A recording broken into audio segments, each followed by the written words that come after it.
हमेशा से हम देखते हैं कि रिजर्व बैंक ऑफ इंडिया ने विलफुल डिफॉल्टर यानी कि जानबूझकर कर्ज ना चुकाने वालों पर सख्त से सख्त कार्रवाई की है। लेकिन इस बार आरबीआई ने अपने एक नए सर्कुलर के जरिए लोन लेने वालों के लिए एक ऐसा कदम उठाया है जिसने सबको हैरान करके रख दिया है। इतना ही नहीं, इस नए सर्कुलर के जरिए भगोड़े विजय माल्या, नीरव मोदी जैसे लोग क्या बच जाएंगे, इस तरह के सवाल भी पूछे जा रहे हैं। क्या है मामला, आइए समझते हैं। इस सर्कुलर में कहा गया है कि अगर आपने जानबूझकर बैंकों का कर्ज नहीं चुकाया तो भी आपको नया लोन मिल सकेगा। जी हाँ, आपने बिल्कुल सही सुना और समझा है। अगर किसी ने जानबूझकर कर्ज नहीं चुकाया है तो भी उसे नया लोन मिल सकेगा। आरबीआई ने अपने दिशा निर्देश में कहा है कि बैंक ऐसे कर्जदारों की पहचान करें जिन्होंने जानबूझकर लोन ना चुकाए हो और उसके साथ सेटलमेंट करें। ये सेटलमेंट होने के 12 महीने बाद बैंक दोबारा से ऐसे कर्जदारों को लोन दे सकते हैं। हालांकि बैंक बोर्ड चाहे तो इस समय को और ज्यादा आगे के लिए बढ़ा सकता है।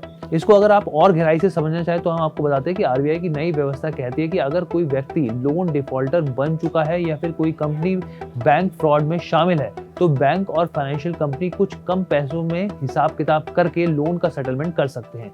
ये सेटलमेंट कर्जदारों के प्रति कोई कानूनी या आपराधिक कार्रवाई की भावना के बगैर किया जाएगा।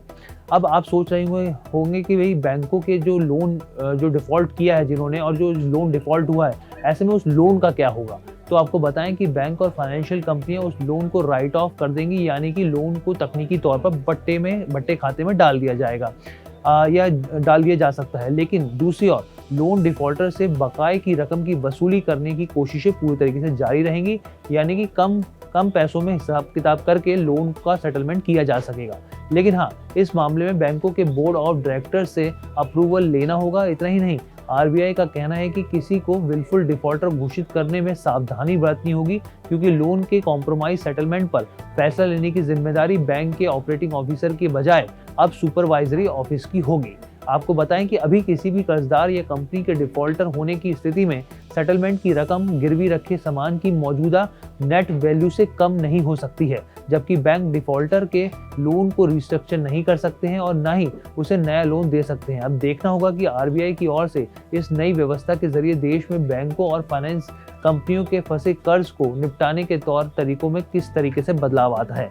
तो कैसी लगी आपको वीडियो, आप हमें कमेंट करके जरूर बता सकते हैं। और बिजनेस टुडे हर एक अपडेट को बेहद आसान भाषा में समझने के लिए देखते रहिए बिजनेस टुडे बाजार।